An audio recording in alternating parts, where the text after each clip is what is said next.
At my promotion dinner, my dad handed me a letter saying I was officially disowned. From all of us, my mom announced right there at the restaurant. My brother even filmed my reaction for his followers. I just nodded, took the papers and walked out. The silence after that toast? It was beautiful. Imagine a family barbecue, the kind where you can almost taste the fake smiles. My brother, Mason, clinks his beer bottle with a fork, his voice bright, his eyes locked on me. "Attention," he says, "a toast to the one who always shows up late, borrowing money and still trying to look important." Laughter, not loud but soft, easy, the kind that means the line has been rehearsed. My mom covers her mouth like she's been surprised by a sneeze. My dad looks down at the grill, reading nothing. My sister, Tara, studies a chip like it holds answers. I felt the heat from the grill and the heat in my neck and told myself to breathe. That's the trick they teach you in relief pitching. Small breath in, longer breath out. Slow your heartbeat down or it'll run you. I raised my plastic cup and tapped it with my finger. My voice, when it came, sounded like I'd peeled it off ice. "To the late one," I said, "who just changed his mind about covering anyone's mortgage this month." Silence. Not dramatic. Not TV ready. Just real. The kind that takes the air out of a yard. A kid near the swing set stopped mid-arch, letting the chain creak. Somewhere a dog shook its collar. Then my mom's smile fell off her face like it remembered gravity. My dad turned a burger that didn't need turning. Mason cocked his head, smug, sliding into something tighter. I didn't say more. I just let the quiet happen, felt it press against my chest, then pass through me like wind through a dugout tunnel. And then, the silence after that toast? It was absolutely beautiful. My name is Carter. I'm 31. I'm a relief pitcher. Most of my adult life I've spent waiting for a phone call and living out of a duffel bag. I'm the middle child. The one who learned to carry ice packs and family secrets. If you've ever slept on a bus with your elbow in a glove and your heart in your throat, you know my life. I'm the guy who shows up early. Gates open? I'm there. Need a spot start? I'll throw till my shoulder sings. My brother Mason, he says, my job is catching lucky breaks. He says it like I ordered them off a menu. My parents? They don't see baseball as a career. They see it as a hobby I monetize by accident. I'm the quiet one who always pays the tab. The thing about being the responsible one is that people mistake reliability for infinite capacity. When you don't flinch, they stack more on. When you don't complain, they assume you're fine. That's how I ended up covering Dylan's overdraft at 22, his bridge loan at 24, his emergency rent at 26, and his one-time only business pivot at 28. The amount started as hundreds and grew into 5 figures that were no big deal to you, Bruce. Family helps family, Dad said every time. Just until he's on his feet, Mom added. As if Dylan had ever stood without leaning. I kept spreadsheets because that's who I am. Columns for dates, amounts, stated reasons, actual reasons. I didn't add interest. I didn't ask for repayments. I kept the file in a folder named Tax Documents, so I wouldn't have to explain it to anyone. At 30, Dylan went all in on content. Podcast, vlogs, lives about hustle culture, all recorded from Dad's leather chair. He called himself a founder. The thing he founded was a hole in the family budget. Views were low, then high, then low again. He asked me to sponsor an episode. Be a cool big bro, he said. Win-win. I said no. He texted, money makes you cruel. Mom called 2 minutes later. Bruce, he's sensitive. Dad sent me a video of Dylan at a ring light saying, bro, people don't get it. The caption was, people who invest in you are the only ones who matter. I muted notifications and stared at my ceiling and thought about how easy it is to confuse attention with respect. Work was simple by comparison. The market is rude but honest. It punishes fairy tales and rewards discipline. When I got tapped for SVP, it wasn't because anyone liked me. It was because my calls were right more often than not, and because I knew when to cut a loss. My boss shook my hand and said, dry eyes, Fisk. Now build. That night, Mom called at 10:41 p.m., your father and I are so happy. We knew you had it in you. Then a pause. So, on that note, I closed my eyes. It's just Dylan's car, she said. The bank is being so unforgiving. If we could move some things around? Mom, no. Silence on the line. Then her voice got buttery. Don't let this position make you arrogant. I've heard versions of that sentence my whole life. It works like a dog whistle. Translation, do what we want and do it with a smile. I said, I've been arrogant exactly 0 times. I've been a wallet. Wow, she said. To your own mother. Dad called an hour later. His voice was clean like he'd been rehearsing. Son, Dylan needs $18,400 to stop a repo. We'll pay you back in some time. Don't be petty about family. Stop using that word, I said. Petty means I'm asking small. I'm asking big for you to treat me like a person. Don't raise your voice. I'm not.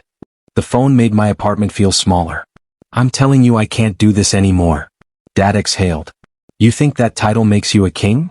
I hung up before I said the thing I wanted to say, that a king is allowed to say no, but a son in our family isn't allowed to say anything. The next day Dylan posted a story. Some people only help when it benefits them. He added a song about snakes. He tagged no one and everyone. Then came the second call, the one at 8:12 p.m. from an unknown number with a pleasant voice that belonged to a loan officer. Mr. Fisk, you're a listed reference on an application. We just need to verify a few details regarding your brother's income and your willingness to guarantee. I stared at the blinds. I didn't consent to be a guarantor. There's a signed document here with your name. Send it. She did. I printed it and sat with the page spread on my desk. My signature traced from somewhere. The numbers were ugly. It wasn't a car. It was a consolidation. Credit cards Dylan had described as small, rolled into a boulder. He'd faked my permission. He'd used me not just as a wallet but as a shield. I took the stairs down to the street and walked until the cold cut through the noise in my head. People talk about betrayal like it's dramatic. All caps. Fireworks. It's not. It's smaller. It's a simple math problem suddenly turning into a lie. It's realizing your name is a tool other people think they own. I didn't call anyone that night. I made tea I didn't drink. I opened that old spreadsheet. I added a row, unauthorized guarantee attempt. Amount $62,900. Reason, because he could. The next morning I told my firm's legal about the forged signature, because ethics is a thing when your job is moving other people's money. Then I sent Dylan a text. Remove my name from anything. Now. He replied with a shrug emoji. Then, big bro, relax. I didn't relax. I got quiet. Quiet is where I do my best thinking. Meanwhile, the family campaign ramped up. Mom's messages got syrupy. We miss you. Dad's got moral. Don't abandon your blood. Dylan's got cinematic. I'll pay you back when the brand pops off. You'll be sorry you doubted me. I muted all three. 3 days later, Mom announced the promotion dinner. A family celebration. She said, make time. I tried to say I had work. She said, make time. When the envelope appeared at the restaurant, it wasn't random. It was pressure dressed as paperwork. They turned me into a plot twist for my brother's channel. A villain. A lesson about how money corrupts. I walked out with the letter in my jacket and a list in my head that was getting very, very short. I didn't sleep the night after the restaurant. Not from rage, from clarity. The next morning, I was at my desk by 6:50 a.m., screens lighting up one by one. My team drifted in. The floor hummed. I pressed the envelope flat on the desk and read every line again. The tone was legal but childish. One section detailed property acquired during dependence. Another declared me emotionally negligent. It was theater with a notary stamp. At 9:03 a.m. Dylan's video went live. When success splits a family. He cut my exit into slow motion. He layered a piano track. He cried on cue. The comments rolled in. Bro, you didn't deserve that. He changed. Money makes people cold. I turned the volume down and did my job. Bought what needed buying. Sold what needed selling. Kept 3 anxious clients from doing something dumb. When the bell closed, I shut my laptop and picked up my phone. Mom, we shouldn't have surprised you with the letter. Come to Sunday dinner, we'll talk it out. Dad, being offended doesn't change facts. You owe Dylan, we can fix this on camera. Narrative control. That last one made me laugh out loud in a conference room. On camera. Narrative control. I saw it clear. They didn't want me back. They wanted footage. I texted no. He sent back 12 messages in a row, escalating from pseudo-wise, pride is expensive bro, to threatening, then don't cry later. I put my phone face down. I thought about being 16 and fixing Dad's ancient spreadsheet while he told me how men provide. I thought about Mom's voice the day I got into college. Good, but don't start acting like you're better. I thought about Dylan at 19 saying, cover me this one time. We were 12 one times past that. Saturday came. I cleaned my apartment. Took a long run. Showered. And sat on the floor with a stack of files. Not the investment kind, the real kind. Birth certificate, old tax returns. That spreadsheet printed out, staple stabbing the corner. The disowned letter on top. I added a yellow sticky note. You wanted legal? Okay. I drove to my parents' neighborhood Sunday afternoon. I didn't park in the driveway. I parked down the block and walked. Hands in pockets. The way you walk into a storm you've already decided to stand through. I rang the bell. I could hear chatter inside, then footsteps. Mom opened the door with her nice company smile. It dropped when she saw I was alone. No girlfriend, she said like a joke. No entourage, Dad called from the kitchen. If you're here to apologize, be quick. We're eating. Dylan swung around the hallway corner with his phone in his hand, thumb poised. We go live in 5, he said. I said, no we don't. Mom spread her arms as if we were embracing. This can be fixed with a conversation. Great, I said. I held up the envelope. Let's have one. We sat in the living room. The house smelled like roast and furniture polish. The mantel had Dylan's plaque from a high school award night and none of my anything. That used to feel like a dare. Now it felt like proof. Mom motioned to the couch. We did what we did out of love. That letter isn't love, I said. It's leverage. Dad leaned forward, elbows on knees, the way he does when he's about to deliver a sermon. You have resources. Your brother needs support. You've forgotten where you came from. Dylan raised his phone. Let's start with accountability. Bruce said. I put the phone down with 2 fingers. No cameras. Why are you afraid of truth? He said. I'm not. I looked at each of them one at a time. I'm done paying for lies. Dad's jaw tensed. We gave you everything. You gave me a roof and lessons on being small, I said quietly. I gave you money. Here are the numbers. I slid the printed spreadsheet across the table. Rows and rows. Dates. Amounts. Reasons. The golden child lit by fluorescent debt. Mom didn't touch it. This is tacky. It's accurate. Dylan snorted. You keep receipts on your own family? That's extreme. You forged my signature? I said. We went still. You could hear the clock tick. What? Mom said too fast. The consolidation loan. I set down the printout from the bank. My signature on your form. It isn't mine. Legal at my firm has the original. They also have the statement from the restaurant in case you try to edit the story. Dad stood up. You watch your mouth. No, I said. My voice surprised me with how even it was. This is me watching my boundary. I folded the disownment letter open and put it on top of the stack. You wanted to cut me off. Let's make it mutual. Mom's eyes went shiny with anger. Don't do this. It's already done. I looked at Dylan. You can't use my name. Not for credit. Not for clout. Not for narrative. Take down the video. He scoffed. Make me. I let out a breath I didn't realize I was holding. This isn't about revenge. This is about closure. The sentence felt like a lock clicking. You want to know the real reason I walked out at the restaurant without shouting? Because the decision was older than that envelope. Because I already sold something you thought you owned. They stared. Dylan tried to guess. What? Your shares. Indecency? I stood. My obligation to fix you. I didn't slam the door. I didn't do anything dramatic. I left the same way I'd lived in that house, quietly on my own 2 feet. By the time I got back to my apartment, my phone had mutated into a siren. 42 missed calls, 61 texts, a voice message from Mom that started with tears and ended with insults. 2 from Dad, both versions of "You're making this bigger than it is." 10 from Dylan, a highlight reel of manipulation. You ruined Sunday. You're jealous. I'm posting everything. Lawyer says you don't have a case. You'll be back. I put the phone in a drawer and made pasta like a normal person. I ate standing up in my kitchen, listening to the radiator click. I slept the best I had in months. Monday morning, HR emailed me. Someone had called, a family member, attempting to report me for insider behavior. The compliance team already knew. I'd briefed them the week of the forged signature. The report was dismissed in 11 minutes. If you want to understand how angry people behave when you stop feeding them, there's your case study. They try to set your house on fire with rumors and then act surprised when the sprinklers work. Dylan's video doubled in views, then tripled. The comments got uglier. I didn't read them. I blocked and went for a run. Halfway through mile 2, I realized I was smiling. Not because any of this was fun, but because I had finally done the thing my job trained me to do. Cut a loss early enough that it doesn't eat your future. 3 days later, a letter arrived, this time from my lawyer to theirs. It was short. It said the forged signature had been reported. It said any use of my name and financial instruments without my consent would be pursued.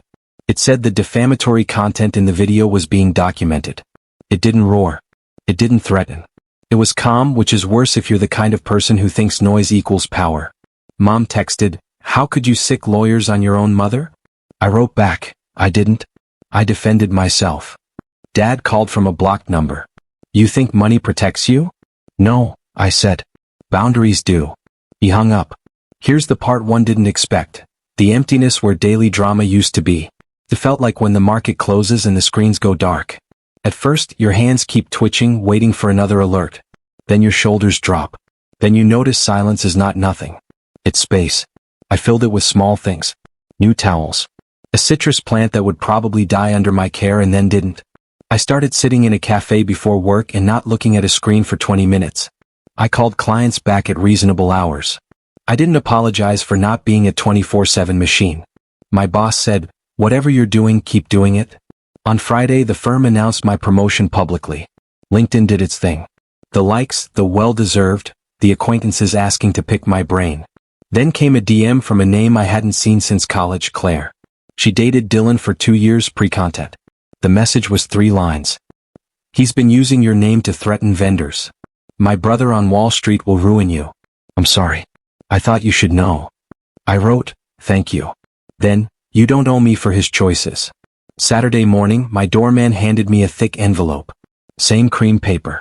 No return address. Inside, a second letter from my parents' lawyer, bizarrely cheerful, withdrawing the disownment. After reflection, the family would like to rescind prior statements. It read like a press release written by people who learned empathy from TV. There were 2 hand-scribbled notes tucked in. Moms, we were emotional. Come Sunday I'll make lamb. Dads, enough theatrics. Shake hands and move on. I stared at the page and felt nothing but the steady clock of my own pulse. I put the letter with the first one in a clear folder labeled Family Documents, and filed it next to my lease. Dylan's channel went quiet for a week.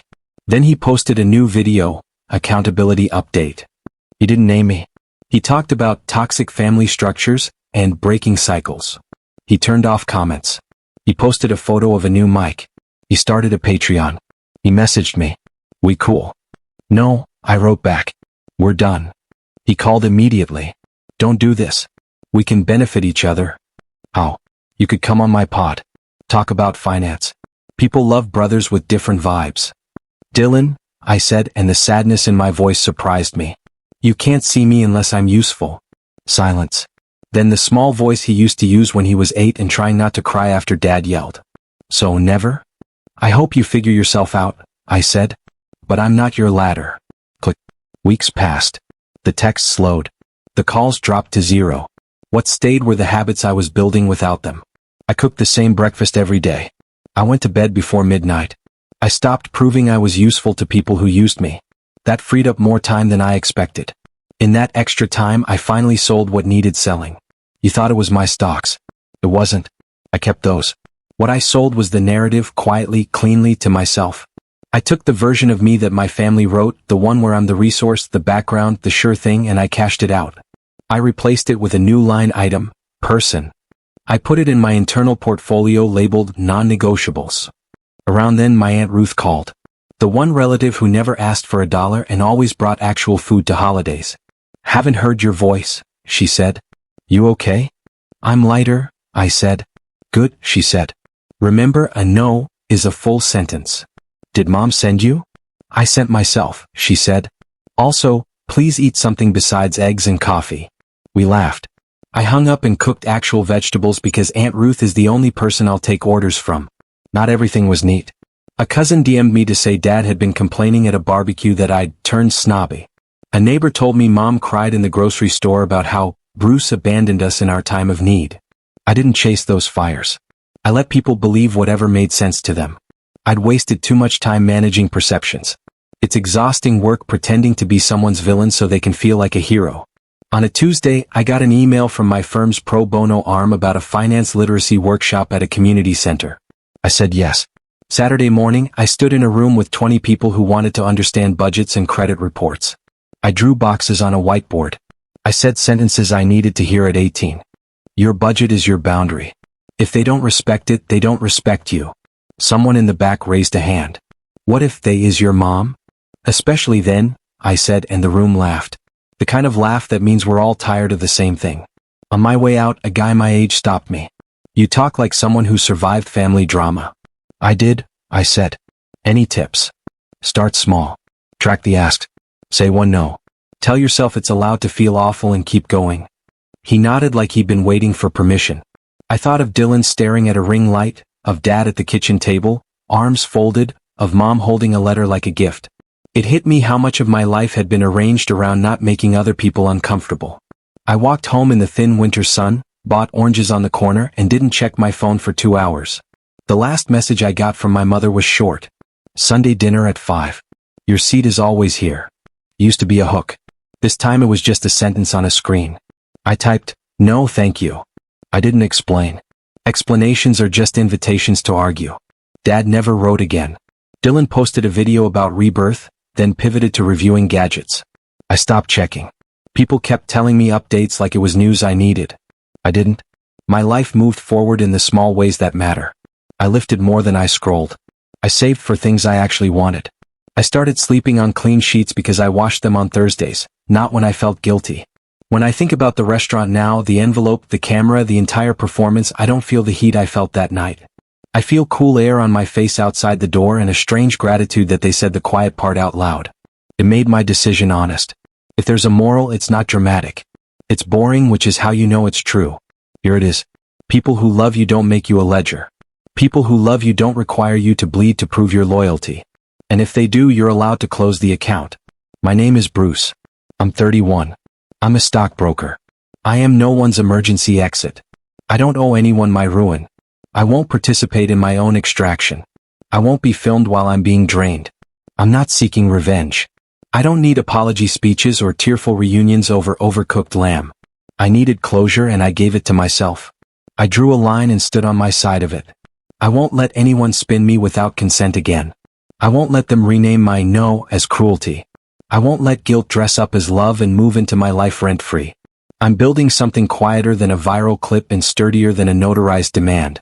It looks like a Tuesday where I go to work, come home, text Aunt Ruth a photo of the citrus tree, answer a client's question without panic, and fall asleep before midnight. It looks like a life that finally belongs to me.